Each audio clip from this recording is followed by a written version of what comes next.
guys, welcome back to my channel for Hi the Explorer. Today I'm going to show you how to make aloe vera spray. So let's go. Here are custom bracelets handmade which I have did it.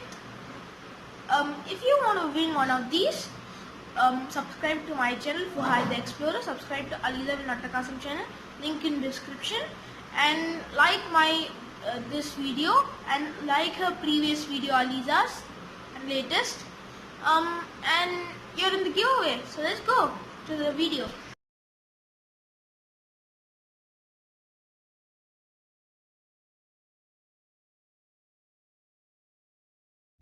So you can store it in a refrigerator. Whenever you want, you can spray it in your face and hands. Hey, if you like this video, please like, share and subscribe to my channel for Hi the Explorer. Don't forget to press the bell icon, then only you can't miss any of my videos. So bye.